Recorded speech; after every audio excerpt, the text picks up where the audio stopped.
Carmen Elisa Herrera y Diana Carolina Sánchez. Eh, Ellas trabajan una investigación sobre evidencias escondidas bajo nuestros pies. Buenas tardes, muchísimas gracias por la invitación. En este caso, pues nosotras venimos precisamente pensando y retomando lo que viene diciendo Marta Cecilia Cano. La verdad, después de seguir la presentación de Marta Cecilia, es un poco duro la continuación porque realmente la experiencia y todo el estudio que ha hecho ustedes escucharon todas las erupciones volcánicas, los eventos naturales definitivamente sepultaron muchas de las evidencias que están precisamente bajo nuestros pies. Por eso también pensamos en el título, porque precisamente la arqueología es, es eso. Nosotros contamos es con evidencias materiales. Ahora hacían la pregunta de cómo más, que por qué, digamos, que solamente la materialidad, que si lo íbamos a buscar en otras, o sea, como otras opciones, otras formas de investigación. Y por ejemplo, como nos mostró Marta Cecilia, precisamente son esos estudios interdisciplinarios los que han aportado mucho más información sobre las ocupaciones antiguas, las ocupaciones prehispánicas y también las que pueden ser más recientes, la de época de la colonización, eh, llamarla así o no, española, posteriormente lo que pasa con la antioqueña. O sea, en realidad son diferentes momentos y todos desplazamientos, movilizaciones, que nosotros, eso es lo que nos queda, la materialidad en un momento dado. Tanto el cerámica, líticos, como el suelo. El suelo mismo también es una fuente de información. Nosotros queríamos mencionar un poco quién protege esto, o sea, qué entidades están, digamos, nos rigen en el territorio colombiano para todas las investigaciones que se hacen. Quiero decirles que para todo lo que hizo, por ejemplo, Marta Cecilia y todas las evidencias que ustedes vieron, hay que pedir permiso.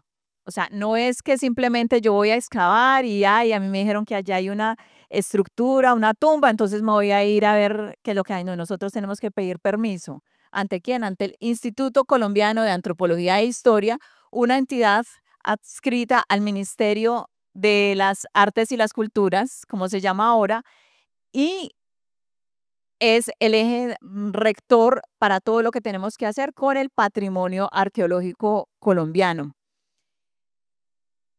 Hay una legislación vigente que es importante que todos, obviamente que no la sepamos de memoria, pero sí que conozcamos por lo menos lo básico, y es que en la Constitución Política de Colombia, los artículos 72 y 73, el patrimonio arqueológico es inalienable, imprescriptible e inembargable.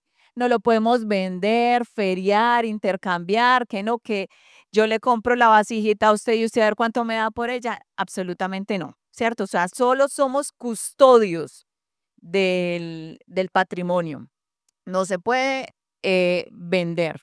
Sí, y ustedes, bueno, tienen una colección, esta mañana tuvimos la oportunidad de visitarla y precisamente es interesante ver cómo en un momento dado, o sea, el mismo municipio o las entidades encargadas pueden ser custodios de esas evidencias y la importancia que tiene que las cuiden, las protejan y hagan todos los procesos también de registro ante el Instituto Colombiano de Antropología e Historia para salvaguardar este tipo de evidencias. Otra forma en la que se puede cuidar estos materiales es con excavaciones y estudios detallados y juiciosos.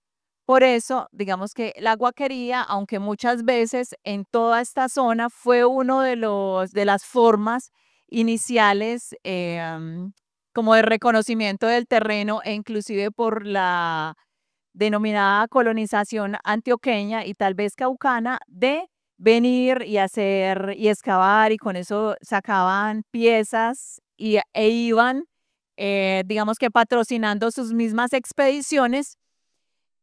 Nosotros realmente, como les dije, tenemos que pedir un permiso para poder hacer ese tipo de excavaciones y es precisamente tener toda la información contextual, o sea, cómo estaban ubicados los elementos, en qué forma, si encontramos restos óseos, o sea, huesos de personas, cómo estaban depositados, qué se encontraban, es lo que nos ofrece información.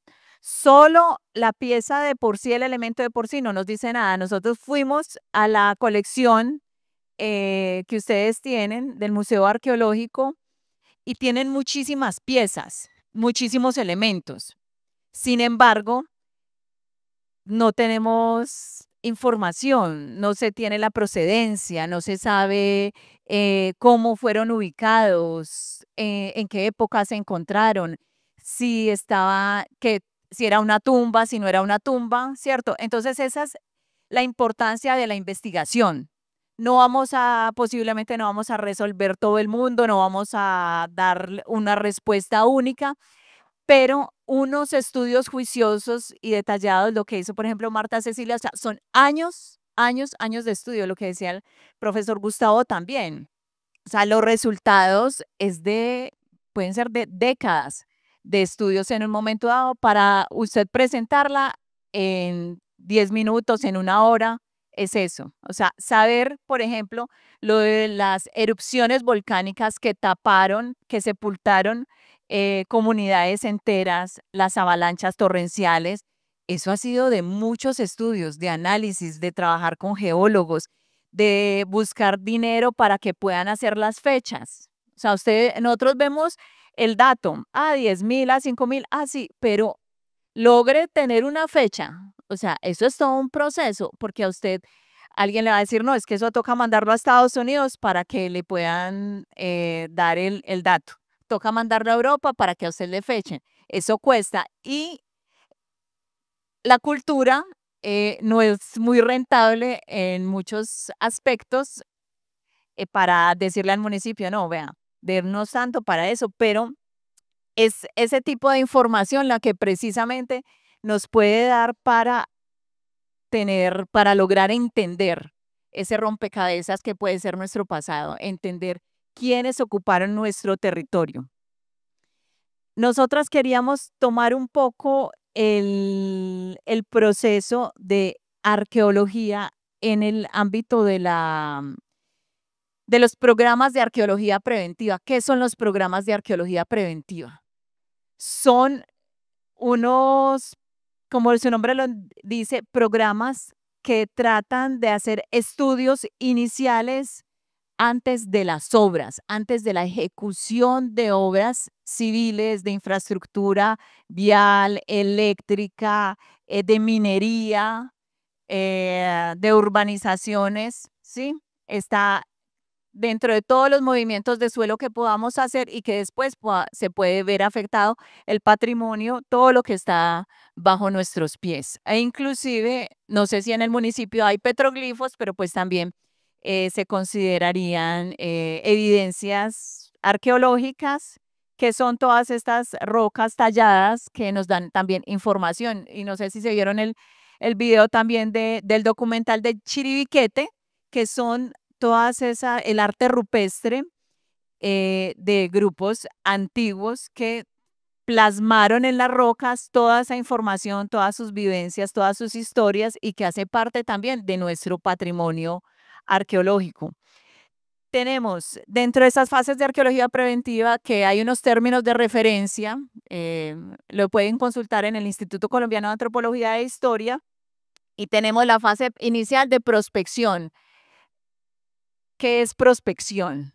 Bueno, esto es ustedes tienen una finca, tienen un predio, ¿cierto? Ustedes van a hacer, no sé, al que quiera hacer el edificio, el que quiera intervenir, se hacen unos apiques, huecos, pozos para identificar si en el suelo hay evidencias culturales, ¿sí? Si nosotros, como dijo Marta Cecilia, nosotros tenemos en los perfiles, se supone que lo que está más arriba, donde estamos nosotros parados, es lo más reciente. lo que está abajo es lo más antiguo. Si ahorita hay una explosión, hay un terremoto, ocurre un evento natural, todo se destruye y pueden pasar cientos de años, luego crece la naturaleza, pasan otras cosas y esto sería lo antiguo y lo más arriba sería lo más reciente. Así funciona un poco la idea de la estratigrafía y nosotros también trabajamos como con esa información básica para saber si en ese sitio que se va a intervenir hay material cultural. Posteriormente, si logramos identificar eso, ahorita mencionaron algo de evidencias de un sitio aquí en el municipio donde hay mucho material, ¿cierto?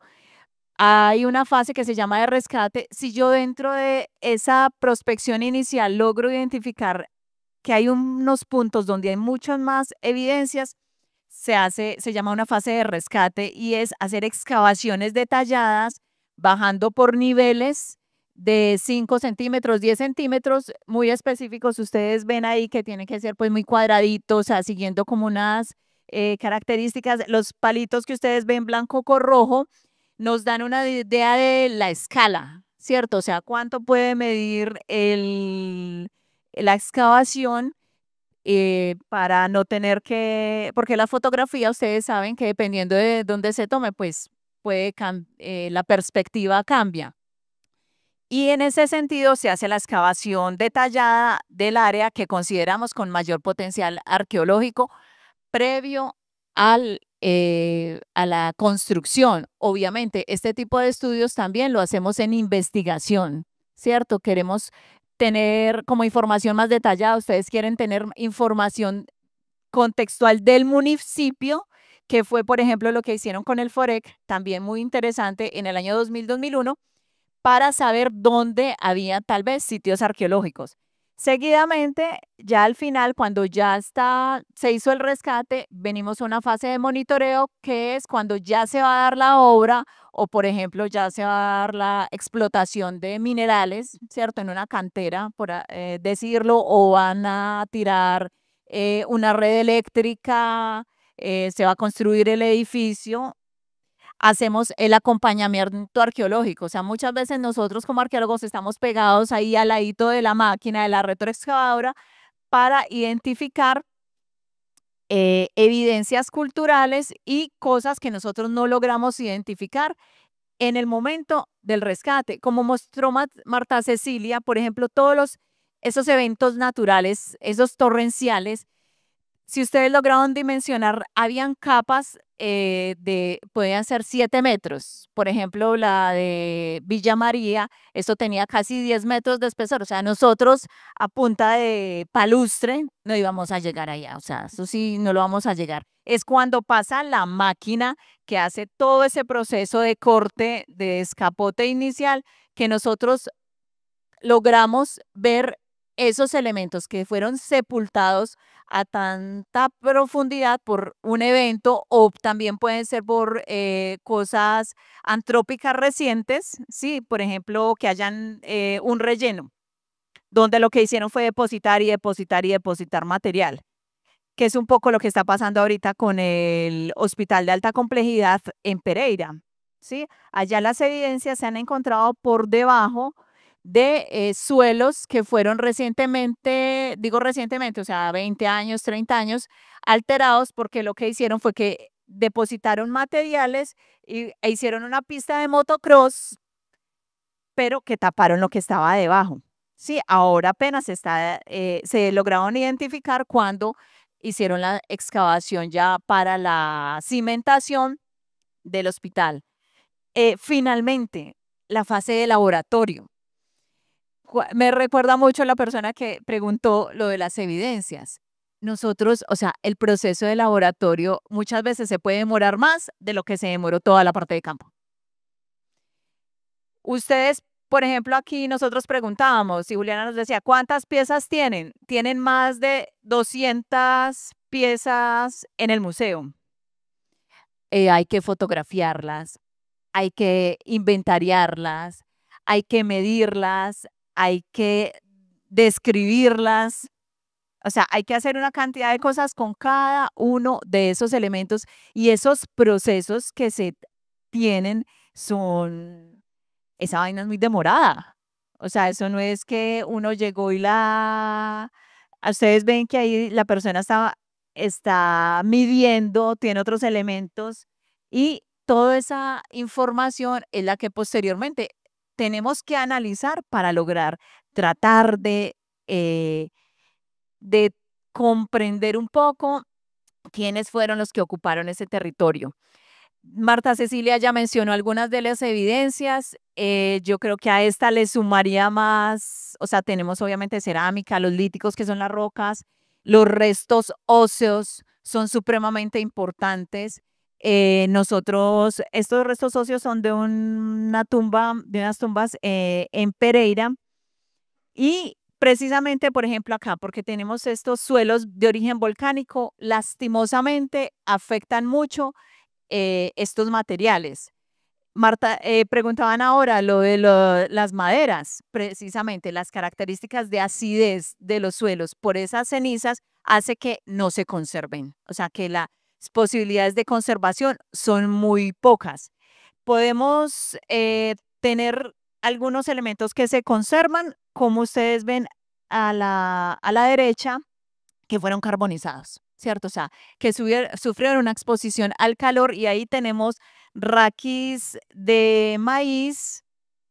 En ese estudio también se lograron el análisis de almidones, que son los que se hacen en las herramientas en piedra y también algunas veces en la cerámica que se extraen elementos, o sea, nosotros no podemos, Marta Cecilia, que es experta en los líticos, uno no lo puede tocar, así pues que usted agarra la pieza con la mano, no, porque ya podemos contaminar la muestra. Entonces hay que tener como unas medidas muy estrictas cuando usted quiere tener otro tipo de análisis, porque el contacto y la exposición también van a afectar estos elementos. Si nosotros queremos fechar también el carbón, ¿cierto? Encontramos semillas, por ejemplo, y se quieren fechar o restos de plantas, ¿cierto? De maderas, no podemos tener contacto, entonces tenemos que tener guantes, embalarlas muy bien para no contaminarlos y que nos dé una fecha de pronto muy reciente, ¿cierto? Porque podemos afectar los elementos. Aquí no está los suelos, o sea, los suelos son supremamente importantes como evidencias también de esas ocupaciones.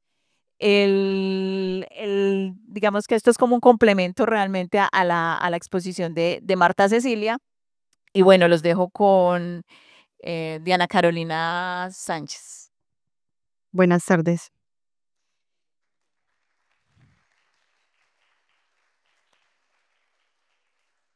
Bueno, continuando con la presentación, digamos que la función social de los objetos arqueológicos en la representación identitaria de ese pasado prehispánico y ese lenguaje gráfico que los mismos materiales nos presentan, digamos que muy sucintamente voy a hablarles como un poco de los materiales, particularmente de la cerámica. Pero pues digamos que ya se hizo una introducción por la profesora Marta Cecilia y digamos que Alexander Clavijo, pues que digamos que es una autoridad que conoce más de esta zona, pues podrá ampliar más sobre esto. Bueno, pues tenemos el periodo precerámico, que como la profesora Marta les dijo, va desde los 10.000 años aproximadamente, posiblemente más. Tenemos el periodo formativo que, digamos que en este periodo nosotros no tenemos evidencias, que es lo que la profesora les hablaba sobre esas erupciones volcánicas que tal vez pudieron dar lugar a esa ausencia de información. Y luego, pues digamos que a nivel cerámico hay varias propuestas de datación relativa. ¿Qué entendemos por datación relativa? Es como una secuencia que se va dando en el tiempo, que a su vez puede ser respaldada por dataciones absolutas, que son ya con pruebas químicas. Entonces, Para esta zona del Cauca medio, que comprende la zona del Quindío, la zona de Risaralda y el norte del Valle del Cauca, pues hay propuestas de diversos autores como Karen Bruns, que para este caso pues como que lo traemos a colación. Entonces tenemos el clásico regional o el periodo temprano, en el que se exhiben unos materiales cerámicos finos, bulbosos, con presencia de urnas funerarias, y ya digamos que para el periodo tardío hay una estandarización en la producción cerámica y en la elaboración de estas piezas. Bueno, como les venía diciendo, pues en esta zona de Caicedonia hay el reporte de 17 sitios arqueológicos reportados en el Atlas Arqueológico de Colombia, pero digamos que hay muy pocos reportes y de hecho la profesora Marta lo citaba, que es el del FOREC, y está como todo por hacer, ¿cierto? Hay reportes de sitios, pero no tenemos como evidencias arqueológicas que nos permitan ampliar aún más el conocimiento de la zona. Como les venía diciendo, pues esta zona del norte hace parte de esa región del Cauca Medio.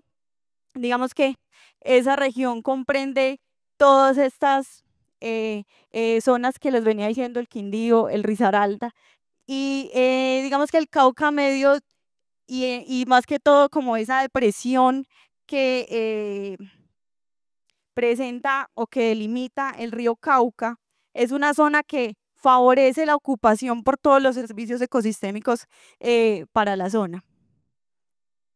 Bueno, como les venía diciendo, pues nosotras estuvimos en el museo,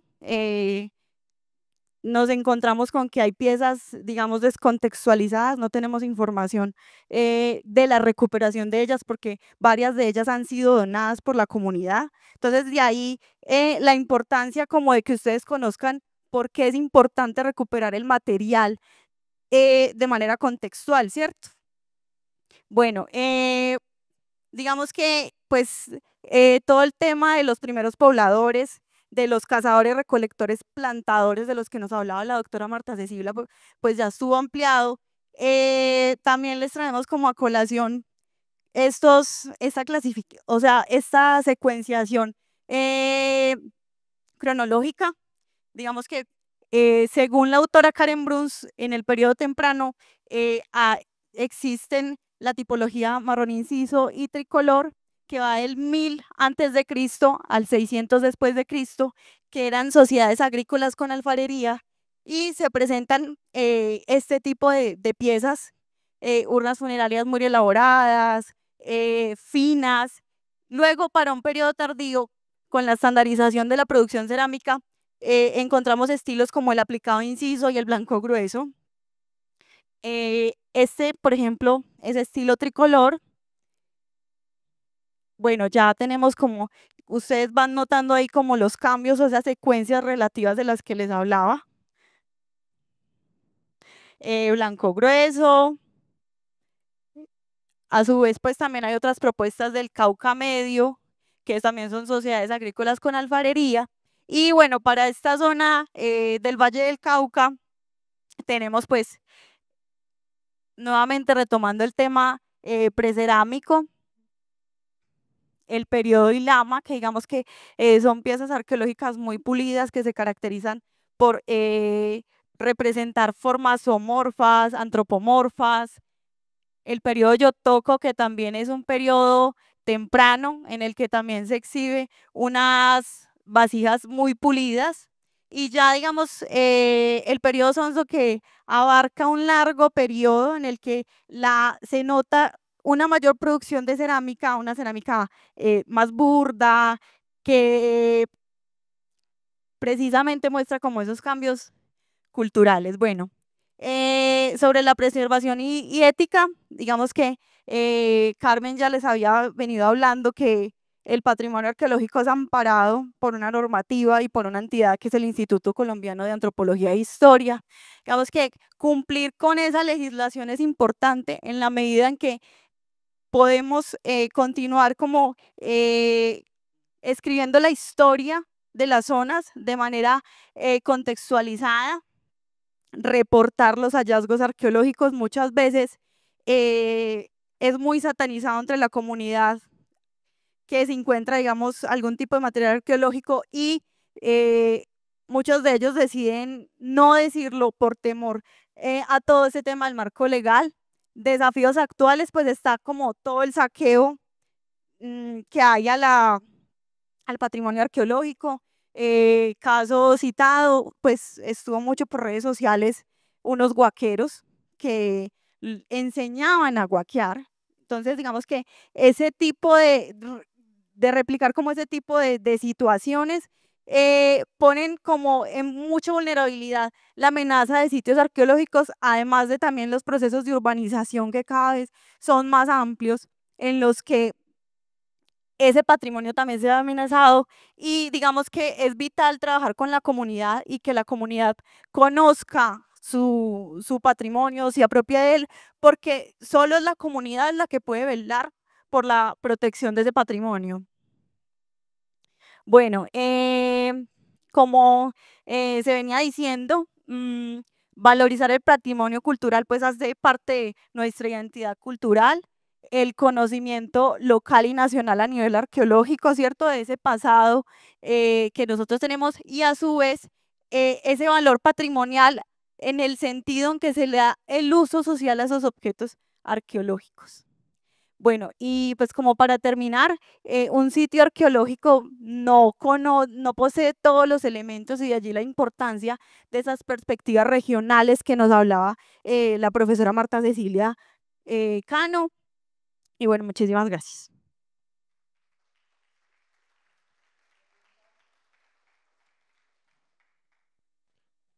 Preguntas. Muchas gracias. Si bien no, yo no voy a hacerle preguntas a las expositoras, les agradezco inmensamente, las felicito. Cuando ellas, como arqueólogas y todos los que intervienen en estos procesos arqueológicos, vienen a exponer, lo hacen con la mejor intención, lo hacen bien y dejan muchas inquietudes en el público. Pero también resulta que gran parte del público, y lo estoy repitiendo, lo dejo como reflexión, no les estoy haciendo preguntas a ustedes, lo dejo como reflexión, porque llevamos muchos años hablando de patrimonio arqueológico, y sobre todo en una región tan guaqueada como esta del Cauca Medio, pero no vemos soluciones a este problema tan intenso que constituye todavía la guaquería. De aquí el público sale con muchas inquietudes de estos eventos, además de recibir tan magníficas exposiciones que nos hablan de todas las etapas arqueológicas, y como el de ustedes, nos hablan de la prospección, nos hablan del monitoreo, nos hablan del acompañamiento que se le hace a las máquinas cuando están descapotando el terreno, como ocurre en todas las obras civiles en donde se hacen hallazgos arqueológicos. Eso nos queda muy claro, y eso le queda muy claro a la comunidad, pero la comunidad sigue sufriendo el proceso real que viven afuera. Yo lo digo porque todos los días seguimos viendo guaquería intensa, y no vemos en realidad acciones del Estado frente a eso. El Instituto Colombiano de Antropología sigue siendo muy parco frente a estas acciones. El Instituto Colombiano de Antropología e Historia no toma acciones concretas. La comunidad sufre. Sufrimos, por ejemplo, nosotros que nos dedicamos a la docencia. Nos llenamos de valor y de paciencia cuando nuestros estudiantes nos preguntan qué diferencia hay entre arqueología y guaquería. Les explicamos, pero afuera sigue existiendo esta depredación hacia el patrimonio arqueológico. Yo soy del Quindío y todos los días nos preocupamos mucho por los sitios arqueológicos que las comunidades vienen protegiendo. En este momento estamos muy preocupados por un sitio arqueológico que hay en un municipio llamado Quimbaya.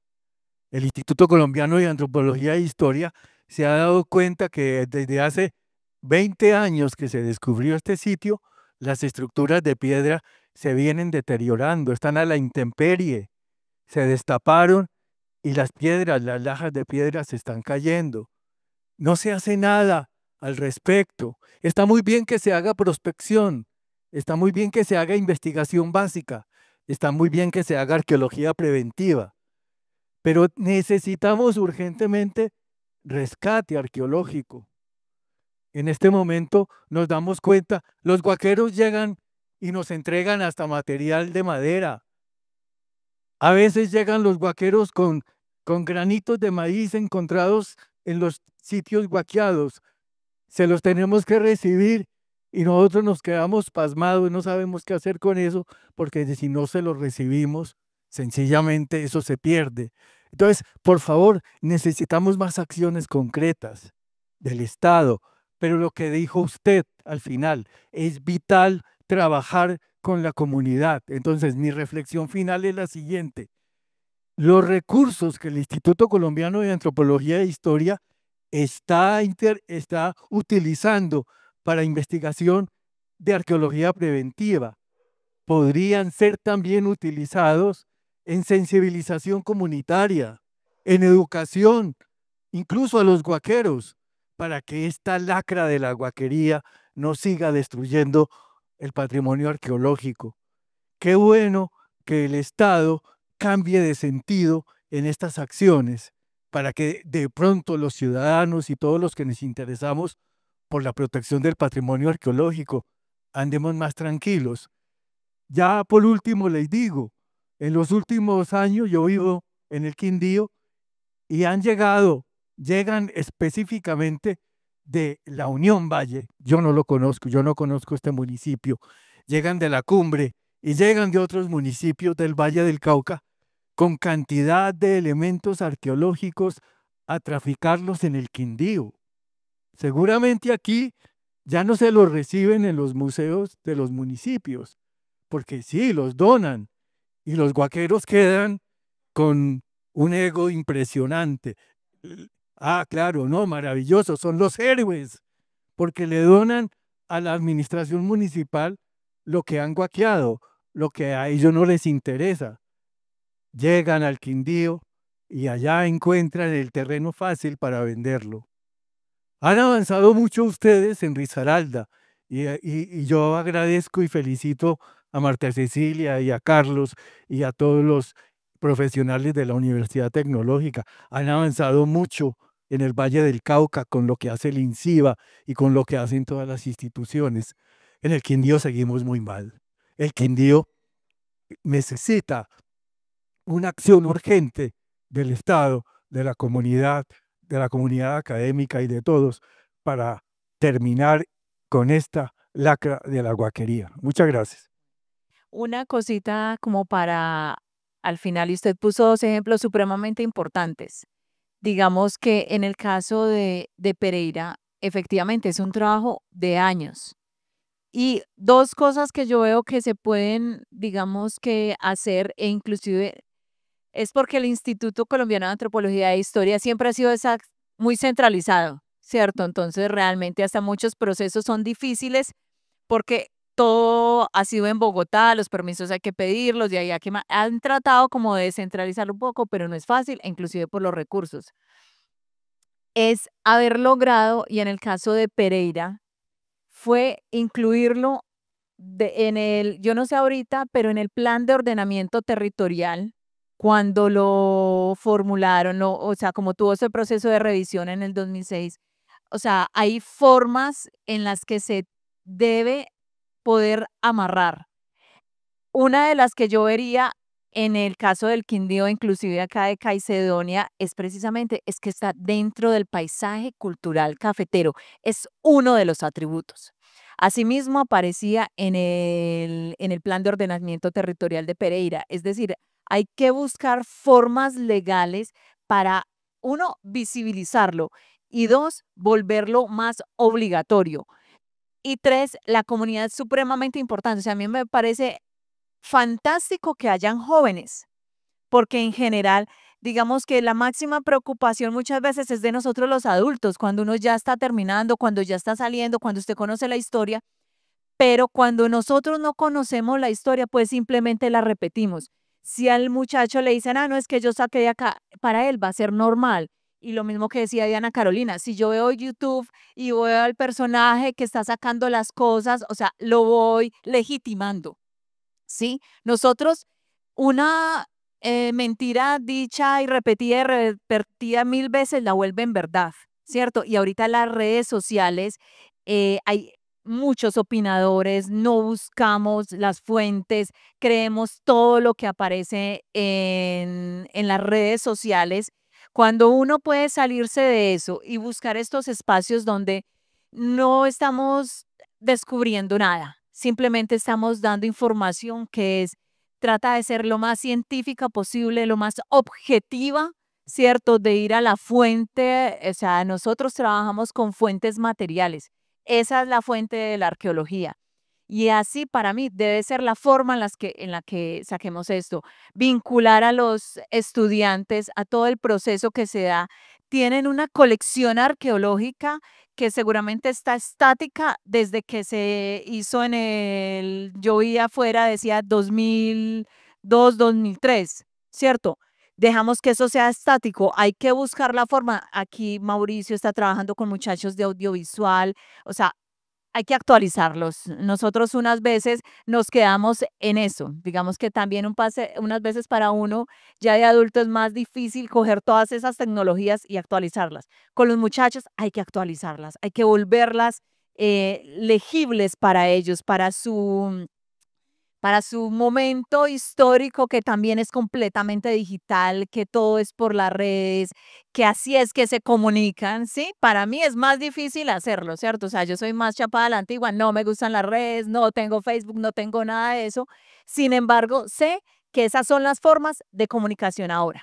Entonces también es salirse, nosotros salirnos un poco de la comodidad que puede ser en un momento un ámbito académico, de yo estar en los programas de arqueología preventiva y tratar de hacerlo, pero hay que salirse de eso para poder llegar a esas poblaciones, porque realmente son esas nuevas generaciones las que son las llamadas a que protejan el patrimonio, ¿cierto? Porque son otros los que están comunicando, son los que están guaqueando, son los que están comunicando y diciéndoles cómo es que tienen que guaquear, es decir, están llegando más fácil ellos que nosotros, que no la pasábamos trabajando, leyendo, indagando, no estamos llegando. Entonces también yo creo que también tiene que ser una crítica a la forma, a las formas en las que nosotros comunicamos, llegamos y podemos tener contacto con la comunidad.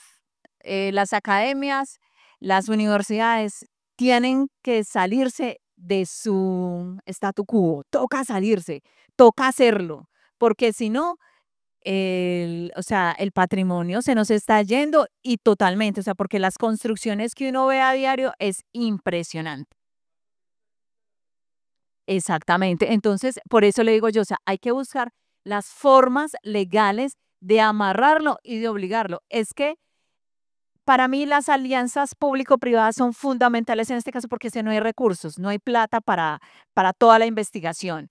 Pero si esas empresas, las constructoras, tienen en su plan de ejecución, no es que me toca hacer arqueología, pues sí, no me gusta, porque en realidad yo estaba en la mayoría de obras y no es precisamente que los ingenieros los mate tener al arqueólogo ahí porque es en egreso, pero la obligatoriedad hace que uno esté ahí y es la única forma en la que nosotros podemos, en muchos casos, aportar una cosita pequeñita, una cosa minúscula a el conocimiento antiguo que tengamos de esas sociedades que nos antecedieron, ¿sí? E inclusive de hace 100 años o hace 200 años, o sea, uno no tiene que irse a 10.000 años, sino también a la época o sea, la colonización del siglo XIX, o sea, todos esos procesos históricos, lo que mencionaban ahora, del café, de volver a esos procesos de café, de tener la despulpadora, cómo se inició, cómo llegó acá. Nosotros nos olvidamos de eso, nos olvidamos de la historia reciente. Y yo creo que ahí es donde hay un trabajo, o sea, ahí hay todo para hacer. ahí hay todo por hacer, pero bueno, esto es como un espacio precisamente para eso, para que nos cuestionemos, para que nos preguntemos y para que pongamos en la palestra pública también las posibilidades y de tocarnos más como ciudadanos. No debemos dejarle todo a que lo haga el gobierno, que lo haga el Estado. No, nosotros cómo lo vamos a hacer desde donde estemos parados. Lo que pasa es que los programas de arqueología preventiva los paga los privados. En realidad es así, porque es lo que yo le digo, la obligatoriedad. Entonces, por ejemplo, a mí me contratan, nosotras trabajamos en una obra, en una vía. El que tiene que asumir los costos es el que está construyendo la vía, ¿cierto? Entonces, exactamente, claro, porque nosotros somos un egreso y dicen, arqueología, ay, no, vergas. Claro, pero cuando nosotros podemos pensar en que eso es un plus, ¿cierto? A nivel social, o sea, ustedes están en una zona que se está volviendo completamente turística, que hay formas en las que eso se puede capitalizar para el mismo municipio, ¿cierto? O sea, es que uno va al museo, un visitante, nosotros no somos de acá, fuimos al museo, lo conocemos, o sea, somos externas que estamos visitando un lugar y que nos va a dar información a esos turistas, a esas personas, es donde digamos que hay que, para uno es más difícil, pero sí tienen que haber formas en las que tengamos que, no me gusta la palabra, pero sí vender un poco porque toda la cultura es una ganancia para el mismo municipio. Cómo invirtiendo en investigación, en salvaguardar ese patrimonio, puede redundar también en una economía para el mismo municipio. Que ustedes en la página de internet de la alcaldía tengan en un momento dado todas las piezas arqueológicas que tienen. Usted puede entrar y consultar, ay, mira, estos tienen tal cosa, la otra. Un investigador que venga y consulte. O sea, uno algunas veces no ve la dinámica que puede generar ese también como ese turismo muy focalizado, ¿cierto? De investigación. Claro, y existe. O sea, ahorita yo creo que estamos en un auge de las aves. ¿Quién iba a creer que en hace, no sé, 20, 30 años que iban a venir tantas personas del extranjero también solamente a ver aves? ¿Cierto? O sea, tal vez no nos lo imaginábamos, pero está sucediendo. Yo creo que también es abrirnos la mente y abrir las posibilidades que tienen ustedes, que tenemos todos en los municipios para decir, hombre, o sea, aquí hay cosas por hacer y toca ver las maneras, ver las formas en los consejos municipales, cómo se incluye dentro de los planes de ordenamiento territorial para que eso se dé y que los constructores eh, en sus planes, pues hombre, ya les toca meterlo de arqueología. Ah, no, es que a mí no me gusta, no, qué pena, pero le toca. Es que no es que si quieren. Muchísimas gracias, muy amables y bueno, no, gracias por la invitación. Pues lo primero es que los objetos arqueológicos no son una mercancía. Y por desgracia, como dice el profesor Roberto, pues creo que Finlandia con esa afluencia del turismo deben haber muchos clientes para comprar eso, ¿no? Todo el asunto ético que plantean, no es solo antiético el que la vende, sino también el que la compra. Eso como un primer punto. Eh, la protección de este patrimonio, pues según ya está legislada, pero bueno, se sigue manejando con una mercancía subterránea. Me llamó mucho la atención de la exposición de Diana, la relación entre arqueología, investigación y ciencias naturales, cuando hace referencia a los objetos que requieren una observación tanto de sus formas como de su contenido bioquímico. Creo que ahora el profesor Carlos Alberto también veamos cómo está, se pasa al otro lado, ¿no? De lo biológico a lo arqueológico, ¿no? Muy interesante, ¿no? Tengamos en cuenta este fenómeno, ¿no? Carmen Elisa pasa de lo arqueológico a la ciencia natural y el profesor Carlos Alberto viene de la ciencia natural a la arqueología. Muy interesante ese paso para que lo tengamos en cuenta.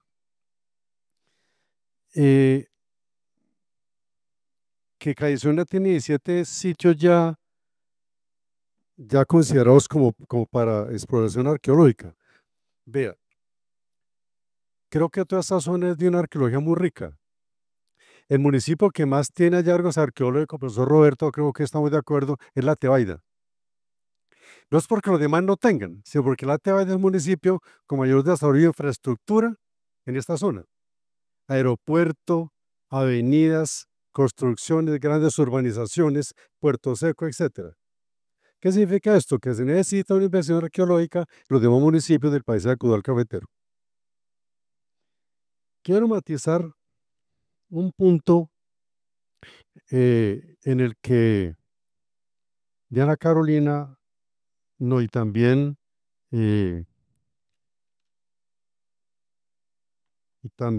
Carmen Elisa hablaba sobre el turismo. Mire, les sugiero a Caicedonia, municipios de alrededor, que tengan mucho que ver con el turismo. Nosotros, si ustedes se dieron cuenta de los atributos que mencionó la doctora Marta, no mencionamos ningún atributo para el turismo, ninguno.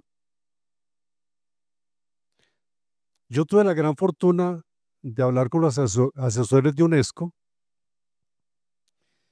y UNESCO no valora un sitio porque sea turístico, no.